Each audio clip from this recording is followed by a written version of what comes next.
السلام عليكم ورحمة الله وبركاته. أعوذ بالله من الشيطان الرجيم. بسم الله الرحمن الرحيم. اللهم صل على سيدنا محمد وعلى آل سيدنا مولانا മുഹമ്മദ്. പ്രിയപ്പെട്ട വിദ്യാർത്ഥികളെ, നമ്മൾ കഴിഞ്ഞ ക്ലാസ്സിന് മയ്യിത്തിൻ്റെ ദഫ്നുമായി ബന്ധപ്പെട്ട നിയമങ്ങളും അതുപോലെ തന്നെ മറമാടിയതിന് ശേഷം ചെയ്യേണ്ട കർമ്മങ്ങളും ചെടി കുഴിച്ചിടുന്നതിന് ബന്ധപ്പെട്ട മസലകളൊക്കെ പറഞ്ഞു കഴിഞ്ഞു.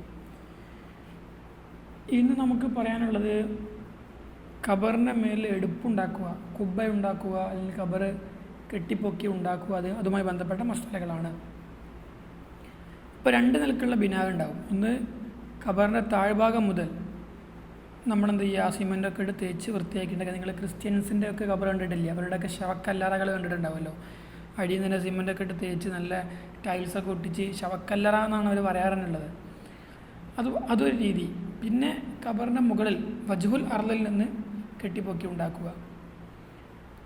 ഈ രണ്ട് കാര്യങ്ങളും ചെയ്യലും ഒരാവശ്യവും കൂടാതെ ചെയ്യൽ കറാഹത്താണ്. ആവശ്യം ഏതുപോലെ, നമ്മൾ ഇന്നലെ പറഞ്ഞ പോലെ അവിടെ മൃഗങ്ങളൊക്കെ മാന്തണ പതിവുണ്ട്, സ്വഭാവമുണ്ട്, അല്ലെങ്കിൽ അവിടെ മണ്ണിന് ഉതിർന്നു വീഴുന്ന മണ്ണാണ്, ഉറപ്പില്ലാത്ത മണ്ണാണ്, വെള്ളമൊക്കെ വരുമ്പോൾ മണ്ണ് ഒലിച്ചാണ്ട് പോവും. അങ്ങനെയൊക്കെ ആണെങ്കിൽ ഇത്തരം ആവശ്യങ്ങളൊന്നുമില്ലെങ്കിൽ ഇങ്ങനെ ബിനാവ് ചെയ്യൽ കറാഹത്താകുന്നു.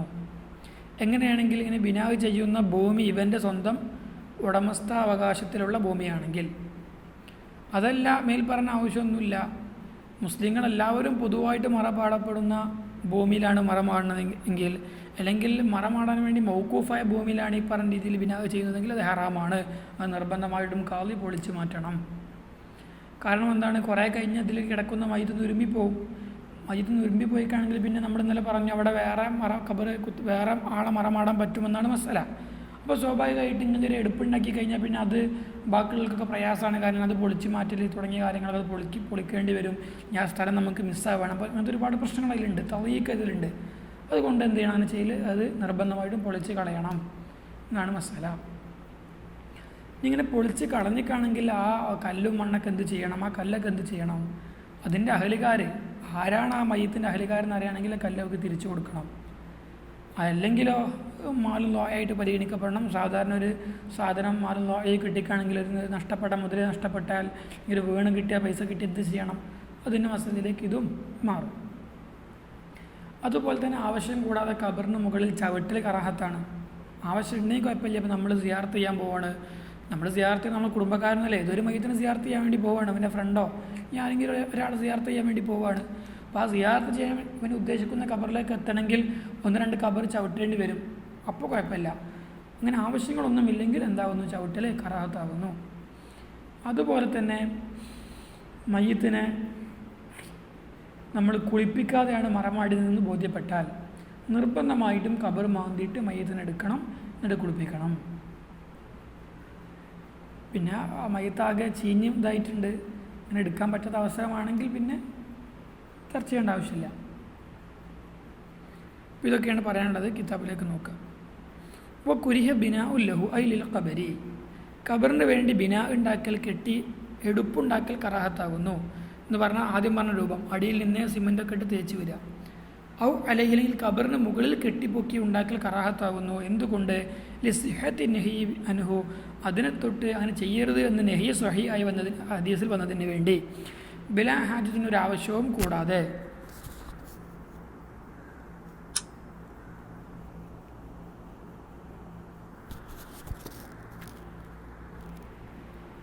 ആവശ്യം ഏതുപോലെയൊക്കെ ഹൗഫി നെബിഷിനെ മൃഗങ്ങൾ മാന്തിക്കൊണ്ടുപോകാൻ സാധ്യതയുണ്ട്. നെബിഷിനെ ഭയപ്പെടൽ പോലെ. ഔ ഹഫ്രി സബൈൻ, അല്ലെങ്കിൽ ഒരു മൃഗം അവിടെ കുഴി ഉണ്ടാക്കി തോണ്ടി കൊണ്ടുപോകാൻ സാധ്യതയുണ്ട്. അല്ലെങ്കിൽ ഹദ്മി സൈലിൻ, വെള്ളം വരുമ്പോൾ ഈ ഖബർ പൊളിഞ്ഞാട് പോകാൻ സാധ്യതയുണ്ട്. അപ്പോൾ ഇത്തരം ആവശ്യങ്ങളൊന്നും കൂടാതെ ബിനാഹ് ചെയ്യൽ ബിനാഹുല്ലഹും ബിനാഹു അലൈഹിം എന്താകുന്നു, കറാഹത്താകുന്നു. അപ്പോൾ മഹല്ലു കറാഹത്തിൽ ബിനായി, ഇവിടെ പറഞ്ഞ ബിനാഹ് കറാഹത്ത് എന്ന് പറഞ്ഞതിൻ്റെ മഹൽ എവിടെയാകുന്നു? ഇദാ കാന ബി മുൽക്കിഹി, ആ മഹല്ല് ഇവൻ്റെ അധീനതയിലുള്ള സ്ഥലമാണെങ്കിലാകുന്നു. അതല്ലെങ്കിലോ ഫൈൻ കാന ബിനാഹു നഫ്സിൽ ഖബരി, മേൽ പറഞ്ഞ ഖബർ കെട്ടിപ്പൊക്കലാണെങ്കിൽ ബി ഗൈരി ഹാജത്തിന് മിമ്മാമറ, മേൽ പറഞ്ഞ ആവശ്യങ്ങളൊന്നും കൂടാതെ ഒരാവശ്യവും കൂടാതെയാണെങ്കിൽ ഔ നെഹ്വി കുബ്ബത്തിൻ അലൈഹി, അതല്ലെങ്കിൽ ഖബറിന് മുകളിൽ കുബ്ബ ഉണ്ടാക്കലാണെങ്കിൽ എങ്ങനെയാണെങ്കിൽ ബി മുസബ്ബലത്തിൻ, മുസബ്ബലത്തായ ഭൂമിയാണെങ്കിൽ. വഹിയ, മുസബ്ബലത്തായ ഭൂമി എന്ന് പറഞ്ഞാൽ മഅത്താദ് അഹ്ലുൽ ബലദി, നാട്ടുകാർ പതിവാക്കിയിരിക്കുന്നു അദ്ദഫ്ന, മറമാടൽ ഫിഹ, ആ ഭൂമിയിലാണ് ആ നാട്ടിൽ നിന്ന് ആര് മരിച്ചാലും മറമാടൽ, അങ്ങനെ ഒരു ശ്മശാനമായിട്ട് കണക്കാക്കപ്പെടുന്ന ഭൂമിക്കാണ് മുസബ്ബലായ ഭൂമി എന്ന് പറയുക. അങ്ങനെ മുസബ്ബലായ ഭൂമിയിലാണെങ്കിൽ ഔ മൗഖൂഫത്ത്, ഇല്ലെങ്കിൽ മൗഖൂഫായ ഭൂമിയിലാണെങ്കിൽ ഹറുമായി ബിന എന്താകുന്നു, കറാഹത്താകുന്നു. ഞാൻ മുസബ്ബലായ ഭൂമിയുടെ വിശദീകരണം പറയാണ്. ഉരിഫ് അസ്ലുഹ, ആ ഭൂമിയുടെ അസ്ല് അറിയപ്പെടട്ടെ. വ മുസബ്ബിലുഹ, അതിനെ മുസബ്ബലാക്കിയത് മറമാടാൻ വേണ്ടി ഇങ്ങോട്ട് ഉപയോഗിച്ചുള്ളൂ എന്ന് പറഞ്ഞാൽ മുസബ്ബിൽ, അതിനെങ്ങനെ മറമാടാൻ വേണ്ടി വെട്ടിത്തന്ന ആൾ അറിയപ്പെടട്ടെ, അമ്മ അറിയപ്പെടാതിരിക്കട്ടെ. അത് ആരാണെന്ന് നമുക്ക് അറിയാതിരിക്കട്ടെ. അല്ലെങ്കിൽ എല്ലാവരും അതിൽ മറമാടുന്നുണ്ട്. അപ്പോൾ ഇതിങ്ങനെ ശ്മശാനമായി ഉപയോഗിക്കുന്ന ഭൂമിയാണ്, അതിൻ്റെ അസ്ല് ഇത് ആരുതായിരുന്നു, ഇനി ആര് തന്ന ഭൂമിയാണ് എന്നൊന്നും നമുക്കറിയില്ല. പക്ഷെ നാട്ടുകാരുടെ പതിവ് അങ്ങനെയാണ്. അത്തരം ഭൂമിയൊക്കെ മുസബ്ബലായ ഭൂമിയായിട്ട് പരിഗണിക്കപ്പെടുക. അവിടെയാണ് ബിനാ ഉണ്ടാക്കുന്നതെങ്കിൽ ഹറാമാകുന്നു. ഔ മൗഖൂഫത്തിൻ, അതല്ലെങ്കിൽ ബിനാ ദഫൻ ചെയ്യാൻ വേണ്ടി, മറമാടാൻ വേണ്ടി മൗഖൂഫായ ഭൂമിയാണെങ്കിൽ, ഇപ്പം നമ്മുടെ നാട്ടിലൊക്കെ ഉണ്ടാവും പള്ളിക്കാട് ശ്മശാനത്തിന് വേണ്ടി വഖഫ് ചെയ്യപ്പെട്ട ഭൂമി, അങ്ങനത്തെ ഭൂമിയാണെങ്കിൽ ഈ ബിനാ എന്താകുന്നു, ഹറാമാകുന്നു. എന്ന് മാത്രമല്ല വഹുദിമ, അങ്ങനെ ബിനാ ഉണ്ടാക്കിയാൽ വഹുദിമ, ബിനാ പൊളിക്കപ്പെടുകയും ചെയ്യണം വുജൂബൻ, നിർബന്ധമായിട്ടും. ലിഅന്നഹു, എന്തുകൊണ്ട് പൊളിക്കപ്പെടണമെന്ന് പറയാനുള്ള കാരണം യതഅബ്ബദു, ആ ബിനാവ് കാലാകാലം അത് അബദിയായിട്ട് അവശേഷിക്കും. ബാദ് ഇൻമിഹാക്കിൽ മൈത്തി, മയ്യത്ത് നുരുമ്പിപ്പോയാലും, ഈ മയ്യത്ത് നുരുമ്പിപ്പോയാലും എന്ത് ചെയ്യും, ആ കെട്ടിടം അവിടെ അവശേഷിക്കുന്നത് കൊണ്ട് തന്നെ നിർബന്ധമായിട്ടും അത് പൊളിച്ച് കളയണം. എന്ന് മാത്രമല്ല ഫഫീഹി, അത്തരം ബിനായിലുണ്ട്, ഇത്തരം ഭൂമിയിൽ മൗഖൂഫായ ഭൂമിയിൽ അതല്ലെങ്കിൽ മുസബ്ബലായ ഭൂമിയിലുള്ള ബിനായിലുണ്ട് തളീഖുൻ അലൽ മുസ്ലിമീന, മുസ്ലിമീങ്ങൾ ഇടങ്ങാറാക്കലുണ്ട് ബിമാ ലാ ഗറള ഫീഹി, ഒരു ഉപകാരവുമില്ലാത്ത പ്രവൃത്തി കൊണ്ട്. കാരണം എന്താകുന്നു, അവിടെ മയ്യത്ത് നുരുമ്പിപ്പോയി കഴിഞ്ഞാൽ അവിടെ വേറെ മയ്യത്തിന് മറമാടാൻ നോക്കുമ്പോൾ ഇന്നലെ പറഞ്ഞല്ലോ. അപ്പോൾ അതൊന്നും നടക്കൂല ഈ ബിനാ ഉണ്ടെങ്കിൽ. അതുകൊണ്ട് അതിൽ തളീഖുൽ മുസ്ലിമീനുമുണ്ട്, അതുപോലെ തന്നെ തഅബ്ബുദാവുന്നൊരു വിഷയവും ഉണ്ട്. അതുകൊണ്ട് നിർബന്ധമായിട്ടും അത് പൊളിക്കപ്പെടണം. തംബീഹുൻ, ഇങ്ങനെ വൈദാ ഹുദിമ, ഇങ്ങനെ പൊളിക്കപ്പെട്ടിട്ടാണെങ്കിലോ തുറദ്ദുൽ ഹിജാറത്തുൽ മുഖ്റജത്തു, അതിൽ നിന്ന് പുറപ്പെടുവിക്കപ്പെടുന്ന, അതിൽ നമ്മൾ എടുക്കുന്ന കല്ലുകൾ നമ്മൾ മടക്കപ്പെടണം. ഇലാഹലിഹ, ആ ഹിജാറത്തിൻ്റെ അഹലുകാർക്ക് മടക്കി കൊടുക്കണം. ഇനി ഒരിഫോ, ആ അഹലുകാരാണെന്ന് അറിയപ്പെട്ടിട്ടുണ്ടെങ്കിൽ ഒരുപാട് കാലം മുമ്പുണ്ടാക്കി നമ്മൾ ഇന്നാണ് പൊളിക്കുന്നത്, ഓല മക്കളോ അവകാശികളോ ഒന്നുമില്ല, അത് ആരാന്ന് തന്നെ ആർക്കും അറിയില്ല. അങ്ങനെയാണെങ്കിലോ ഒന്നുകിൽ അവരിലേക്ക് മടക്കി കൊടുക്കുക, അല്ലെങ്കിൽ യുഹല്ല ബൈനഹുമ, അത് ബൈനഹുമാറിനാണെങ്കിൽ അഹലുകാർക്കിടയിലും കല്ലിനിടയിലും നമ്മൾ യുഹല്ല, ഓർക്ക് വിട്ടുകൊടുക്കുക, ഓരോ ഇഷ്ടമുള്ള കാട്ടിക്കോട്ടെ, ഓരെന്താ തീരുമാനിച്ചോട്ടെ, ഓലെ വഴിക്ക് വിടുക, തഹ്ലിയത്ത് നടത്തുക, അവർക്ക് ഒഴിവാക്കി കൊടുക്കുക. ഇല്ല, അങ്ങനെ അഹലുകാർ അറിയില്ലെങ്കിലോ ഫമാലുള്ളോ, ഇവനത് നഷ്ടപ്പെട്ട സമ്പത്തായി കണക്കാക്കപ്പെടണം. അങ്ങനെയാണെങ്കിൽ ഹുക്കുമുഹു മഅറൂഫൻ, എന്ത് ചെയ്യണമെന്നുള്ള അതിൻ്റെ ഹുക്കുമ് ഇവിടെ പറയേണ്ട ആവശ്യമില്ല. അത് ബാബുൽ ലുഖ്തയിൽ ഇൻഷാ അല്ലാഹ് നമ്മളെന്ത് ചെയ്യും, പറയും. കമാ ഖാലഹു ബഅദു അസ്ഹാബിന, ബഅദുൽ അസ്ഹാബ് പറഞ്ഞ പോലെ. വക്കാന ഷെയ്ഖുന സംസമി റഹിമഹുല്ലാ, മൂപ്പര് പറഞ്ഞു, ഇതാ ബലിയൽ മയ്യിത്തു, ഒരു മയ്യിത്ത് നുരുമ്പിപ്പോയാൽ വ അറള വറസതുഹു അനിൽ ഹിജാറത്തി, ആ മയ്യത്തിൻ്റെ അനന്തരാവകാശികൾ ആ കല്ലിനത്തോട് തിരിഞ്ഞു കളയുകയും ചെയ്തു. അവർ പിന്നെ ആ ഭാഗത്തേക്ക് തിരിഞ്ഞു നോക്കണില്ല, അവർക്ക് ആ കല്ലെടുത്ത് കൊണ്ടുപോകണം എന്ന ഉദ്ദേശം ഒന്നുമില്ല. അങ്ങനെയാണെങ്കിലോ ജാസുദ്ദഫ്നു മഅ ബഖായിഹ, ആ കല്ല് അവിടെ വെക്കലോട് കൂടെ, അതിന് നമ്മൾ എടുത്തു മാറ്റാതെ ആ കല്ലും കുഴിയും അവിടെ വെക്കലോട് കൂടെ തന്നെ അതിൽ ദഫൻ ചെയ്യൽ ജായിസാകുന്നു. എങ്ങനെയാണെങ്കിൽ ഇതാ ജറത്തിൽ ആദത്തു ബിൽ ഇഹ്റാലിയൻഹ, ആ നാട്ടിലെ പതിവ് എങ്ങനെയാണെങ്കിൽ ബിൽ ഇഹ്റാലിയൻഹ, അതിനെ തുടരും തിരിഞ്ഞു നോക്കാതിരിക്കലാണ് പതിവെങ്കിൽ നമ്മുടെ നാട്ടിലൊക്കെ അങ്ങനെയാണ്. അപ്പോൾ ആരെങ്കിലും നമ്മളെ വല്യാപ്പാൻ്റെ കബറൊക്കെ വരെ തിരിഞ്ഞു നോക്കുമോ? അവിടെ പോയി സിയാറത്ത് മയ്യത്ത് നുരുമ്പിപ്പോയി കഴിഞ്ഞാൽ വേറെ കബർ മറമാടിക്കാണെങ്കിലും ആ കല്ലൊന്നും ചോദിച്ചു പോകുന്നൊരു രീതി നമ്മുടെ നാട്ടിലില്ല. അപ്പോൾ ഇതാ ജലത്തിൽ ആദത്ത് ബിൽ ഇഹ്റാലി അൻഹ, ആ നാട്ടിലെ പതിവാണെങ്കിൽ എങ്ങനെയാണെങ്കിൽ ബിൽ ഇഹ്റാലി അൻഹ, ആ ഹിജാറത്തിനെ തൊട്ട് തിരിഞ്ഞ് കളയൽ, അതിനെ മെയിൻ ചെയ്യാതിരിക്കലാണ് പതിവെങ്കിൽ അത് അവിടെ തന്നെ വെച്ചുകൊണ്ട് നമുക്ക് എന്ത് ചെയ്യാൻ പറ്റും, അതേ കബറിൽ നമുക്ക് മറ്റൊരാളെ മറമാടൽ അനുവദനീയമാകുന്നു എന്ന് ഇമാം സംസമി റഹിമഹുല്ലാഹ് പറഞ്ഞിട്ടുണ്ട്. ഏതുപോലെ കമാഫിസ് സനാബിലി, സനാബിലിൽ ഉള്ള പോലെ, സനാബിൽ എന്ന് പറഞ്ഞാൽ സുംബുലത്ത്, കുലകൾ അറിയില്ലേ എന്ന് പറഞ്ഞാൽ, നമ്മൾ ഈ കൊയ്ത്തുകാരോടൊക്കെ കൊയ്ത്ത് കഴിഞ്ഞ് പോയപ്പോൾ ചെറിയ കൊലകളൊക്കെ ബാക്കിയുണ്ടാവും. അതൊക്കെ ഇപ്പം ഇനി അവർ വന്ന് പൊറുക്കി കൊണ്ടുപോകുന്നില്ല, അതൊക്കെ അപ്പോൾ കാണുന്നവർ ഇങ്ങനെ എടുത്തു പോലെയാണ് പതിവ്. അതിന് തൊട്ട് അവർ ഏറാൾ ചെയ്യുന്നതാണ് രീതി, പതിവ് അങ്ങനെയാണ്. എന്നതുപോലെ ഇവിടെ നമുക്ക് വേറെ ദഫൻ ചെയ്യൽ എന്താകുന്നു, ജായിസാകുന്നു. ഈ കുറച്ച് കറാഹത്തുള്ള കാര്യങ്ങൾ പറയേണ്ടത്. കുരിഹ വത്തുവൻ അലേഹി ഐ അല ഖബറിൻ മുസ്ലിമിൻ, ഒരു മുസ്ലിമിൻ്റെ ഖബറിന് മുകളിൽ ചവിട്ടൽ കറാഹത്താകുന്നു. വലവും മുഹുദറൻ, ആ മുസ്ലിം മുഹുദറുദ്ധമാണെങ്കിലും ശരി, അവൻ്റെ രക്തത്തിന് ഇസ്ലാമിൻ്റെ ശരീഅത്തനുസരിച്ച് ഒരു വില ഇല്ലാത്ത വ്യക്തിയാണെങ്കിലും ശരി. എന്ന് പറഞ്ഞാൽ അവൻ നിസ്കാരം ഉപേക്ഷിച്ച വ്യക്തിയാണ്, നിസ്കരിക്കാത്ത ആളായിരുന്നു, ആൾ മുസ്ലിമാണ്. നിസ്കരിക്കാത്ത ആളെ ശരിക്കും ചെയ്യാൻ പറ്റും. ഇസ്ലാമിക ഭരണകൂടമാണെങ്കിൽ കാളിയാർക്ക് അവരെ കൊല്ലാൻ പറ്റുന്നതാണ് നിയമം, അവരെ കത്ൽ ചെയ്യാൻ പറ്റുന്നുള്ളതാണ്. എന്ന് പറഞ്ഞാൽ അവൻ്റെ ദമൻ എന്തില്ല, അവൻ്റെ ദമ മുഹ്തറമല്ല, ബഹുമാനിക്കപ്പെടുന്ന രക്തമല്ല, മുഹ്ദറുദ്ധമാണ്. അവൻ്റെ ദമിന് വിലയില്ല എന്നർത്ഥം. അങ്ങനെ മുഹ്ദറുദ്ധമായ വ്യക്തിയാണെങ്കിലും ശരി, അവൻ്റെ ഖബറിന് മുകളിൽ ചവിട്ടലും കറാഹത്താകുന്നു. എപ്പോൾ? ഖബല ബലായിൻ, ആ മയ്യത്ത് നുരുമ്പിപ്പോകുന്നതിന് മുമ്പ്. ഖബലിൻ്റെ താലൂക്ക് കുരിഹ കറാഹത്താക്കപ്പെട്ടിരിക്കുന്നു.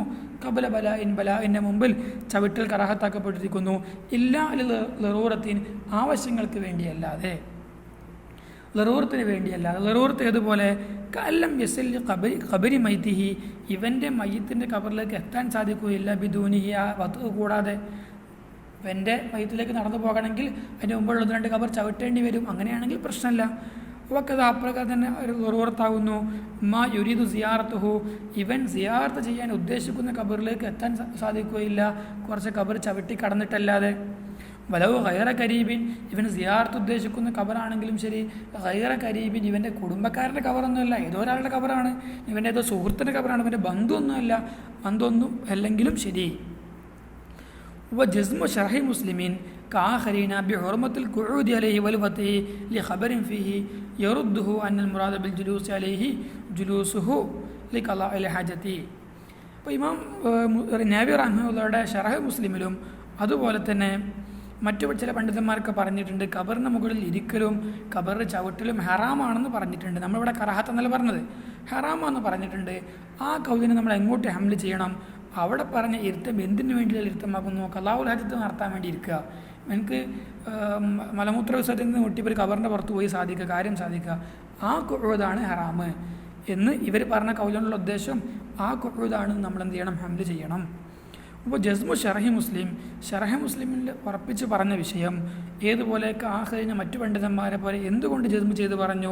ബിഹുർമത്തുൽ ഖുഊദി അലൈഹി, ഖബറിന് മുകളിൽ ഇരിക്കൽ ഹറാമാണെന്നും വൽ വത്ഇ, ഖബർ ചവിട്ടലും ഹറാമാണെന്നുള്ള ജസ്മു ആകുന്നതിൽ ഖബറിൻ ഫീഹി, അങ്ങനെ ഹറാമാണെന്നുള്ള ഹദീസ് വന്നിട്ടുണ്ട്. ആ ഹദീസ് വന്നതുകൊണ്ടാണ് അവരങ്ങനെ പറഞ്ഞത്. ആ ജസ്മു ആകുന്നത് യറുദ്ദുഹു, അതിനെ നമ്മൾ റദ്ദ് ചെയ്യണം. അന്നൽ മുറാദ ബിൽ ജുലൂസി അലൈഹി, അവിടെ പറഞ്ഞ ആ ഹദീസിൽ പറഞ്ഞ ജുലൂസ് കൊണ്ടുള്ള ഉദ്ദേശം എന്താകുന്നു? ജുലൂസുഹു ലി ഖളാഇൽ ഹജതി, ഹജത്തിന് വേണ്ടിയുള്ള ഇരുത്തമാകുന്നു എന്ന് നമ്മൾ ഹംല് ചെയ്യണം. എന്തുകൊണ്ട്? കമാ ബയ്യനത്തുഹു റിവായത്തുൻ ഉഖ്റ, ആ ഹദീസിൻ്റെ മറ്റ് റിവായത്തുകളിലൊക്കെ ഇങ്ങനെ സ്വഹിയായിട്ട് തന്നെ വന്നിട്ടുണ്ട്. അപ്പോൾ അവിടെ ഇമാമിങ്ങൾ പറഞ്ഞ ആ ജുലൂസ് ഹറാമാന്ന് പറഞ്ഞുള്ള ഉദ്ദേശം എന്താകുന്നു? അൽ ജുലൂസ് ലി ഖളാഇൽ ഹജത്താണെന്ന് മനസ്സിലാക്കണം. വനുബിഷ വുജൂബൻ ഖബറു മൻ ദുഫിന ബിലാ ത്വഹാറത്തിൻ ലി ഗുസ്ലിൻ ഔ തയമ്മുമിൻ, ഇനി കുളിപ്പിക്കാതെയാണ് ഒരു മയ്യത്തിനെ മറമാടിയതെങ്കിൽ നമുക്കത് ബോധ്യപ്പെട്ടാൽ എന്ത് ചെയ്യണം?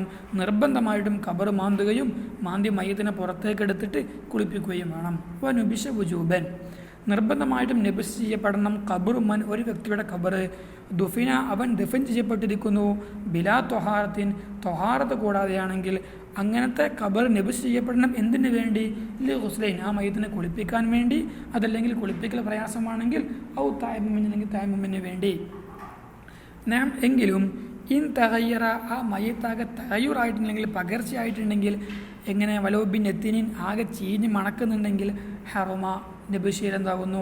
ഹറാമാകുന്നു. അപ്പോൾ നമ്മൾ പറഞ്ഞു ബിലാ ത്വഹാറത്തോടു കൂടെ ദഫൻ ചെയ്യപ്പെട്ട മയ്യത്താണെങ്കിൽ ആ ഖബർ നിർബന്ധമായിട്ട് നബിസ് ചെയ്യപ്പെടുകയും ശേഷം കുളിപ്പിക്കുകയും വേണമെന്ന് പറഞ്ഞു. നബിസിനുള്ള ഒന്നാമത്തെ കാരണം ബിലാ ത്വഹാറത്തോടു കൂടെ ദഫൻ ചെയ്യപ്പെടുക. രണ്ടാമത്തെ കാരണം വലി അജലി മാലി ഗൈരിൻ, മറ്റു ഒരു വ്യക്തിയുടെ സമ്പത്തിന് വേണ്ടിയും സമ്പത്ത് കാരണമായിട്ടും നബിസ് ചെയ്യപ്പെടണം നിർബന്ധമായിട്ടും. ഏതുപോലെ? ഖാൻ, ഉദാഹരണം ഏതുപോലെ? ഖാൻ ദുഫിന, ഇവനെ മറമാടപ്പെട്ടത് ഫി സൗബിൻ മഹ്സൂബിൻ, മഹ്സൂബായ സൗബിലാണ്. വേറെ ഒരാളുടെ വസ്ത്രം അപഹരിച്ചെടുത്തുകൊണ്ടാണ്, മോഷ്ടിച്ചു കൊണ്ടാണെങ്കിൽ പിടിച്ചു പറിച്ചെടുത്തിട്ടാണ് ഈ മയ്യത്തിനെ മറമാടിയതെങ്കിൽ, അത് പിന്നെ ബോധ്യപ്പെട്ടിട്ടാണെങ്കിൽ ആ മാല് എടുക്കാൻ വേണ്ടി നിർബന്ധമായിട്ടും ഖബർ മാന്തണം. അത് അല്ലെങ്കിലോ ഔ അർലിൽ മഹ്സൂബത്തിൻ, മഹ്സൂബത്തായ മറ്റൊരാളുടെ ഭൂമിയിൽ നമ്മൾ ഇവൻ കയ്യേറി കൊണ്ടാണ് മറമാടിയതെങ്കിൽ, മഹ്സൂബത്തായ ഭൂമിയിലാണ് മറമാടിയതെങ്കിലും അവിടെ നിർബന്ധമായിട്ട് നബിസ് ചെയ്യപ്പെടുകയും മാറ്റി ദഫൻ ചെയ്യുകയും ചെയ്യണം. എങ്ങനെയാണെങ്കിൽ ഇൻ തൊലബൽ മാലിക്കു, അതിൻ്റെ അതിൻ്റെ ഉടമ ആവശ്യപ്പെട്ടാൽ, ഉടമക്ക് കുഴപ്പമൊന്നുമില്ല, ഉടമ പറഞ്ഞാൽ അത് ഇനി സാരമില്ല, അത് ഞാൻ എൻ്റെ വക മൂപ്പർക്ക് അവന് കൊടുത്തു എന്നൊക്കെ പറഞ്ഞാൽ പ്രശ്നമില്ല. ഈ മാലിക്ക് തേടിയാൽ ചെയ്യണം, നിർബന്ധമായിട്ടും നബിഷ് ചെയ്യപ്പെടണം. ഇൻ തൊലബൽ മാലിക്കു, മാലിക് ആവശ്യപ്പെടുകയും ഉചിതമായ കഫനോ ഔ യുദുഫനു ഫിഹി, ഇവനെ കഫൻ ചെയ്യാൻ പറ്റുന്ന വേറെ കഫൻ പുടവ ലഭിക്കപ്പെടുകയും ചെയ്താൽ, അല്ലെങ്കിൽ ഔ യുദുഫനു ഫിഹി, ഇവനെ മഖ്സൂബത്തായ ഭൂമിയാണെങ്കിൽ ഇവനെ ദഫൻ ചെയ്യപ്പെടാൻ പറ്റുന്ന മറ്റൊരു ഭൂമി ലഭിക്കുകയും ചെയ്താൽ, അങ്ങനെ ലഭിക്കുകയും ചെയ്തു, മാലിക് ആവശ്യപ്പെടുകയും ചെയ്തു. അങ്ങനെ ഈ രണ്ട് കാരണങ്ങളും ഉണ്ടെങ്കിൽ എന്ത് ചെയ്യണം? മറ്റൊരാളുടെ സമ്പത്തിന് വേണ്ടി, സമ്പത്ത് കാരണമായിട്ട് ഈ വ്യക്തിയുടെ ഖബർ നബിസ് ചെയ്യപ്പെടണം. ഇല്ല, അങ്ങനെയല്ലെങ്കിൽ മേൽ പറഞ്ഞ രണ്ട് കാരണങ്ങൾ, മാലിക്കിൻ്റെ തൊലബില്ല, അല്ലെങ്കിൽ വേറെ തക്ഫീൻ കഫമ്പടവോ ലഭിച്ചിട്ടില്ല, അല്ലെങ്കിൽ വേറെ ഭൂമി ലഭിച്ചിട്ടില്ല, അങ്ങനെയാണെങ്കിലോ ലം യജൂസിൻ നബിഷു, നബിഷ് ചെയ്യൽ അനുവദനീയം അല്ല.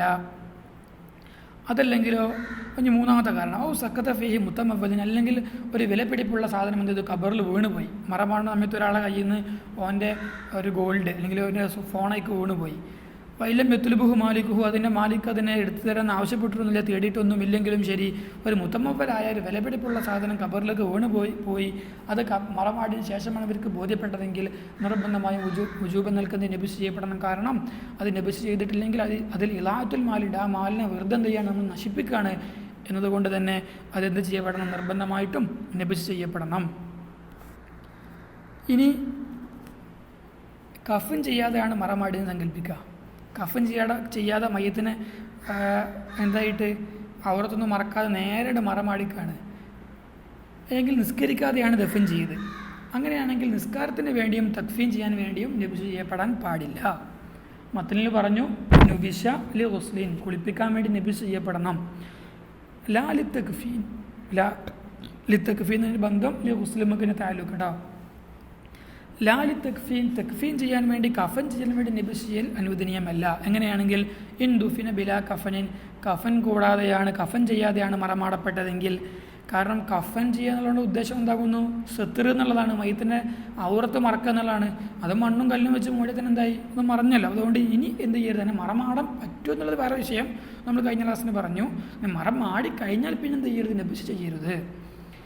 വലാലി സ്വലാത്ത്, നിസ്കരിക്കാതെയാണ് മറമാടിയതെങ്കിൽ നിസ്കരിക്കാൻ വേണ്ടിയും നബിസ് ചെയ്യാൻ പാടില്ല. ബാദ ഇഹാലത്ത് തുറാബി അലൈഹി, ഈ രണ്ടും എപ്പോൾ? തക്ഫീന് വേണ്ടിയും നിസ്കരിക്കാൻ വേണ്ടിയും നബിസ് ചെയ്യരുത്. ബാദ ഇഹാലത്ത് തുറാബി അലൈഹി, അതിൻ്റെ മേൽ മണ്ണ് വാരിയിട്ടതിന് ശേഷം. മണ്ണിടുന്നതിന് മുമ്പാണെങ്കിൽ കുയ്ക്ക് ഇറക്കിച്ചിട്ടുള്ളൂ, അപ്പോൾ നമുക്ക് കയറ്റാൻ പറ്റും. അതല്ല, മണ്ണ് ഇട്ടതിന് ശേഷമാണെങ്കിൽ പാടില്ല. ഇനി ഒരു പെണ്ണ് മരണപ്പെട്ടു. ആ പെണ്ണ് മരണപ്പെട്ടപ്പോൾ ആ പെണ്ണ് ഗർഭിണിയായിരുന്നു. ആ പെണ്ണിൻ്റെ വയറിലൊരു ജനീൻ, ഒരു ചാപ്പിള്ളയുണ്ട്. അങ്ങനെയാണെങ്കിൽ ഈ ചാപ്പിള്ളയുടെ മരണം സംഭവിച്ചിട്ടുണ്ട് എന്ന് ഉറപ്പില്ലെങ്കിൽ, ഉറപ്പാകുന്നത് വരെ ഈ പെണ്ണിന് എന്ത് ചെയ്യരുത്? ദഫൻ ചെയ്യാൻ പാടില്ല. അങ്ങനെ ഈ കുട്ടിക്ക് ജീവൻ ഉണ്ടാകുമെന്ന് പ്രതീക്ഷയാണെങ്കിൽ, ഡോക്ടർമാർ പറഞ്ഞു ഒരു 6 മാസം ഗർഭിണിയായ പെണ്ണാണ് മരിച്ചത്, 4-ാം മാസമാണ് റോഹുദ അല്ലേ. അപ്പോൾ അങ്ങനെയൊക്കെ ആണെങ്കിൽ എന്ത് ചെയ്യാൻ പറ്റും? ഈ കുട്ടിയുടെ ഹയാത്ത് പ്രതീക്ഷയുണ്ടെങ്കിൽ ആ പെണ്ണിൻ്റെ പള്ള കയറിയിട്ട് ആ കുട്ടിയെ പുറത്തെടുക്കൽ നിർബന്ധമാകുന്നു. ഇനി ജീവിക്കുന്ന ഡോക്ടർമാർ പറയാണ്, നമ്മൾ എടുത്താൽ തന്നെ കുട്ടി ജീവിക്കുന്ന പ്രതീക്ഷയൊന്നുമില്ല, ഇനി എടുത്താൽ തന്നെ കുട്ടി മരണപ്പെട്ടു പോകാൻ സാധ്യതയുണ്ട്. അങ്ങനെയൊക്കെ ആണെങ്കിൽ അങ്ങനെ ഷെക്ക് ചെയ്യലുണ്ടാകുന്നു. ആ മരിച്ച മയ്യത്തിനെ വെറുതെ കയറി മുറിക്കൽ ഹറാമാണ്. ഈ കുട്ടീൻ്റെ ഹയാത്ത് പ്രതീക്ഷയില്ലെങ്കിൽ, ഹയാത്തിൽ റജ ഇല്ലെങ്കിൽ ഷെക്ക് ചെയ്യലുണ്ടാകുന്നു, ഹറാമാകുന്നു. പക്ഷേ എന്ത് ചെയ്യരുത്? നേരെ കൊണ്ടുപോയി മറമാടരുത്. ഈ കുട്ടിയുടെ മരണം ഉറപ്പാകുന്നത് വരെ നമ്മൾ കാത്തിരിക്കണം.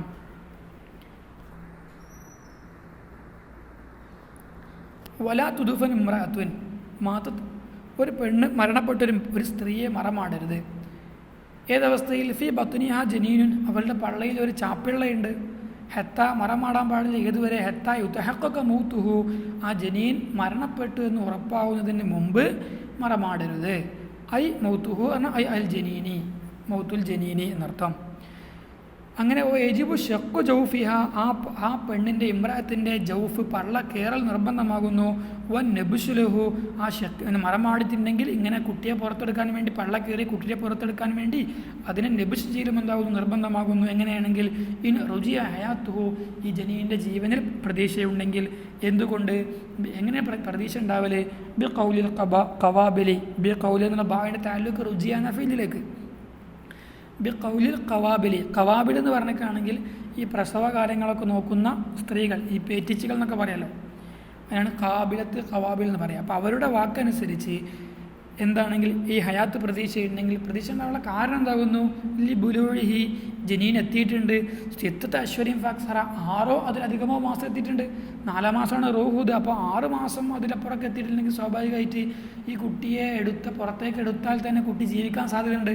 കാരണം പ്രസവത്തിൻ്റെ ഏറ്റവും ചുരുങ്ങിയത് എന്താകുന്നു 6 മാസവും 1 നിമിഷവുമാണ് എൻ്റെ കണക്ക്.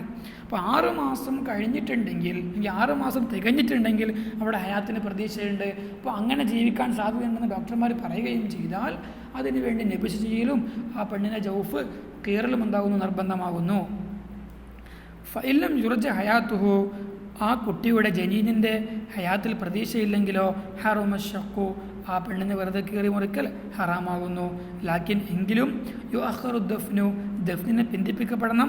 ഹത്താ യമൂത്ത, ഈ ജനീൻ മരണപ്പെട്ടു എന്ന് ഉറപ്പാകുന്നത് വരെ. കമാതുക്കിറമേൽ പറഞ്ഞ പോലെ ഹത്ത ഹക്ക മൗത്തുഹു എന്ന് പറഞ്ഞല്ലോ. അപ്പോൾ അതിൻ്റെ ഹക്ക മൗത്തുഹു, അപ്പോൾ ആ കുട്ടിയുടെ മരണം ഉറപ്പാക്കപ്പെടുന്നവരെ എന്ത് ചെയ്യാൻ പാടില്ല, ഈ പെണ്ണിനെ ദഫിൻ ചെയ്യരുത്. വമാ ഖീല ഇന്നഹു യൂളഉ അലാ ബത്നിഹ ശൈഉൻ ലിയമൂത്ത, ചില ആൾക്കാർ പറഞ്ഞിട്ടുണ്ട് ഇങ്ങനെ കുട്ടി ജീവൻ നിലനിൽക്കുമെന്ന് പ്രതീക്ഷയില്ലെങ്കിൽ ആ പെണ്ണിൻ്റെ വയറിന് മുകളിൽ ഭാരമുള്ള എന്തെങ്കിലും സാധനം കയറ്റി വെക്കുക. എന്തിനു വേണ്ടി, ആ കുട്ടി പെട്ടെന്ന് മരിക്കാൻ വേണ്ടി. അങ്ങനെ ആ പറഞ്ഞ കൗലാകുന്നത് ഗലത്തുൻ ഫാഹിഷ, തെറ്റാകുന്നു. അത് അവലംബിക്കാൻ പാടില്ല, സ്വീകരിക്കാൻ പറ്റൂല.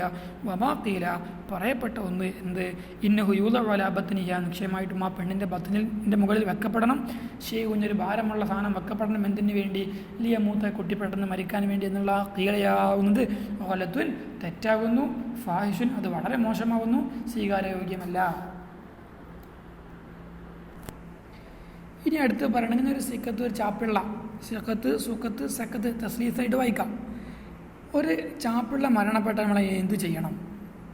അതിന് 3 അവസ്ഥകളാണുള്ളത്. ശരിക്കും മനസ്സിലാക്കണേ. ഒരു ചാപ്പിള്ള ജനീന് മരണപ്പെട്ടതിന് 3 അവസ്ഥ ഉണ്ട്. ഒന്നാമത്തെ അവസ്ഥ, അതിൽ ഒരു ആദമീയായ മനുഷ്യൻ്റെ സൃഷ്ടിപ്പിൻ്റെ രൂപം വെളിവായിട്ടില്ല. ഒരു മാംസഖണ്ഡമാണ്, ഒരു മുഴുവത്തെ അലക്കത്തൊക്കെയാണ്. ഒരു ഖൽഖുൽ ആദമീൻ്റെ ഒരു രൂപം അതിൽ വെളിവായിട്ടില്ല. അങ്ങനെയാണെങ്കിൽ അതിലൊന്നും ചെയ്യൽ നിർബന്ധമില്ല. പക്ഷെ അങ്ങനെയാണെങ്കിലും ഒരു ശീലതിനെ സത്ർ ചെയ്തിട്ട് ഇവിടെ കൊണ്ടുപോയി കുഴിച്ചിടൽ സുന്നത്താണ്. ഇനി മനുഷ്യരെ സൃഷ്ടിപ്പ് അതിൽ ലുഹൂറായിട്ടുണ്ട്, ജീവൻ്റെ ലക്ഷണങ്ങളും ജീവൻ്റെ തുടിപ്പൊന്നും കാണുന്നില്ല. അങ്ങനെയാണെങ്കിൽ നിസ്കാരമല്ലാത്ത എല്ലാ കാര്യവും നിർബന്ധമാണ്. അപ്പം മനുഷ്യൻ്റെ രൂപം ഉണ്ടല്ലോ, അപ്പോൾ അതുകൊണ്ട് കുളിപ്പിക്കണം, കഫൻ ചെയ്യണം, ദഫനും ചെയ്യണം, നിസ്കരിക്കാൻ പാടില്ല. ഇനി ജീവൻ്റെ അടയാളം ഉണ്ടായിട്ടുണ്ട്, പ്രസവിച്ച് പുറത്തു വന്നതിന് ശേഷം കുട്ടി കരഞ്ഞു പിന്നീട് മരണപ്പെട്ടതെങ്കിൽ എല്ലാ കാര്യവും നിർബന്ധമാണ്. കുളിപ്പിക്കണം, കഫൻ ചെയ്യണം, ദഫൻ ചെയ്യണം, നിസ്കരിക്കണം, ദഫൻ ചെയ്യണം. ഈ എല്ലാ കാര്യങ്ങളും നിർബന്ധമാവുകയും ചെയ്യും. വബുരിയ ഐ സുത്തിറ ബി ഹർക്കത്തിന്, ഒരു ശീല കൊണ്ട് മറക്കപ്പെടണം. സിഖത്തു, അല്ലെങ്കിൽ സുഖത്ത് സക്കത്ത് 3 വായിക്കാം. ഒരു ചാപ്പിള്ള ഒരു ശീലയിൽ പൊതിയപ്പെടണം. എന്നിട്ടോ ദുഫിന വുജൂബൻ, നിർബന്ധമായിട്ടും അതിനെ മറമാടുകയും ചെയ്യണം. ഏതുപോലെ തിഫ്ലി കാഫിരിൻ, ഒരു കാഫിറായ ഒരു വ്യക്തിയുടെ മാതാപിതാക്കളുടെ ഒരു ചെറിയ കുട്ടി മരണപ്പെട്ടു. എങ്ങനത്തെ കുട്ടി, നത്തക ബി ഷഹാദത്തൈനി, ഷഹാദത്ത് കലിമ ഉച്ചരിച്ച് മരണപ്പെട്ടാൽ ആ കുട്ടിയും ഇതുപോലെയാണ് ചെയ്യേണ്ടത്. നിർബന്ധമായിട്ടും ദഫിൻ ചെയ്യൽ നിർബന്ധമാകുന്നു. വലായിജിബ് വസ്ലുഹുമ, ഇങ്ങനെ തിഫ്ലു കാഫിറിനെയും സിക്കത്തിനെയും കുളിപ്പിക്കൽ നിർബന്ധമില്ല. ബൽ യജൂസു, ജായിസാകുന്നു. പക്ഷേ പ്രബലമായത് നേരത്തെ പറഞ്ഞു, ആ 3 രൂപ പറഞ്ഞല്ലോ, അതാണ് മദ്ഹബിൽ പ്രബലമായത്. ഖറജ ബി സിഖത്തി, സിഖത്ത് എന്ന് പറഞ്ഞതുകൊണ്ട് പുറത്തു പോയി. അല്ല അലക്കത്തു പോലെ മുതലത്തു, മാംസഖണ്ഡമാണെങ്കിൽ അല്ലെങ്കിൽ അലക്കത്താണെങ്കിൽ അതിന് എന്ത് ചെയ്യേണ്ട ആവശ്യമില്ല. നിർബന്ധമായിട്ടും ശീലയിൽ ചുറ്റിക്കാണ്ട് മറമടൽ നിർബന്ധമില്ല. പക്ഷേ ഫയുദ്ഫനാനി, അലക്കത്തും മുതലത്തുമായിട്ടാണ് ഒരു പെണ്ണിൻ്റെ ഗർഭത്തിൽ നിന്ന് ഒരു കുട്ടി പുറത്തേക്ക് വരുന്നതെങ്കിൽ ഫയുദ്ഫനാനി നദുബൻ, മന്ദൂബായിട്ട് നദുബാകുന്നു, സുന്നത്താകുന്നതിനെ ദഫൻ ചെയ്യൽ. പിന്നെ കൈഡ് സത്തിന് ശീലയിലൊന്നും മറക്കാതെ അതിനെ കൊണ്ടുപോയി കുഴിച്ചിടൽ എന്താകുന്ന ആ മാംസക്കണ്ണം കൊണ്ടുപോയിട്ട് കൊണ്ടുപോയി കുഴിച്ചിടൽ സുന്നത്താണ്. വലവിൻ ഫസൽ ബാദ 4 അശ്വരീൻ, 4 മാസത്തിന് ശേഷമാണ് പുറത്തേക്ക് വരുന്നതെങ്കിൽ എന്ന് പറഞ്ഞാൽ 4 മാസമുള്ള റൂഹുദ. അപ്പോൾ 4 മാസം കഴിഞ്ഞിട്ടാണ് പുറത്ത് വരുന്നതെങ്കിൽ എന്ത് ചെയ്യണം? ഉസ്സില, അതിനെ കുളിപ്പിക്കപ്പെടണം. വകുഫിന, കഫിൻ ചെയ്യപ്പെടണം. വദുഫിന, ദഫിൻ ചെയ്യപ്പെടുകയും വേണം. വജൂബൻ, നിർബന്ധമായിട്ടും നിസ്കരിക്കേണ്ട ആവശ്യം ഇല്ല. ഫൈൻ ഇഖ്തലജ, ഇനി പ്രസവിച്ചതിന് ശേഷം ഫൈൻ ഇഖ്തലജ, കുട്ടി ഇളക്കം തഹറുക്ക്, ഇഖ്തിലാജാണ് തഹറുക്ക് ഉണ്ടായിട്ടുണ്ട്, അതിന് ഇളക്കം ഉണ്ടായിട്ടുണ്ട്, ചലനം ഉണ്ടായിട്ടുണ്ട്. അതല്ലെങ്കിൽ അവിസ്തഹല്ല, അത് കരഞ്ഞു. റഫു സൗത്ത്, കുട്ടിയുടെ തുടക്കത്തിലുള്ള കരച്ചിലാണ് ഇസ്തിഹ്ലാൽ എന്ന് പറയാം. അവിസ്താൽ അല്ലെങ്കിൽ കുട്ടി ഒച്ചയുണ്ടാക്കിയിട്ടുണ്ടെങ്കിൽ ബാദ ഇൻഫിസാലിഹി അത് പുറത്തേക്ക് വന്നതിന് ശേഷം അത് ചലിക്കുകയോ അതല്ലെങ്കിൽ ശബ്ദമുണ്ടാക്കുകയോ ചെയ്തിട്ടുണ്ടെങ്കിൽ സുല്ലി അലൈഹി വജൂബൻ നിർബന്ധമായിട്ട് നിസ്കരിക്കപ്പെടണം. അതാണ് നേരത്തെ പറഞ്ഞ ഗുസ്ല് വേണം, കഫൻ വേണം, ദഫൻ വേണം, നിസ്കാരവും വേണം. ഈ പറഞ്ഞ 4 കാര്യങ്ങൾ നിർബന്ധമാകും. നേരത്തെ പറഞ്ഞ ചുരുക്കി പറഞ്ഞ സിഹത്തിന് 3 അവസ്ഥയാണ്. ഒന്ന്, അത് ഒരു ഹൽക്കുനാദമിയുടെ രൂപം ഇല്ലാതിരിക്കുക. ഉദാഹരണം മുതുഅത്ത് പോലെ, അലക്കത്ത് പോലെ, അതിലൊന്നും നിർബന്ധമില്ല. പക്ഷെ ഒരു ശീലയിൽ ചുറ്റിയിട്ട് ഇതിനെ ദഫൻ ചെയ്യൽ സുന്നത്താകുന്നു. ഈ ഹൽക്ക് ആദമി ഒരു മനുഷ്യൻ്റെ രൂപത്തിനുണ്ടെങ്കിലോ ഗുസ്ല് ചെയ്യണം, കഫൻ ചെയ്യണം, ദഫ്നും ചെയ്യണം, നിസ്കരിക്കേണ്ട ആവശ്യമില്ല. ഇനി ഹയാത്തിൻ്റെ അമാനത്തുൽ ഹയാത്ത്, ജീവിതത്തിൻ്റെ ജീവൻ്റെ തുടിപ്പ് അടയാളം ആ കുട്ടിയുടെ ശരീരത്തിൽ വെളിവായിട്ടുണ്ടെങ്കിൽ അതിന് നിർബന്ധമായിട്ടും നിസ്കരിക്കുക കൂടെ ചെയ്യണം. നേരത്തെ പറഞ്ഞ ഗുസ്ല്, കഫൻ, ദഫിന് പുറമെ നിസ്കാരവും നിർബന്ധമാണ്. അപ്പോൾ ഈ പറഞ്ഞ വിഷയങ്ങളുടെ സംശയം ഉണ്ടെങ്കിൽ ചോദിക്കുക. ജസാക്കുമുല്ലാഹി അഹ്സനൽ ജസാ. ഉസീക്കും ബിദ്ദുആ. അസ്സലാമു അലൈക്കും വറഹ്മത്തുള്ളാഹി വബറകാതുഹു.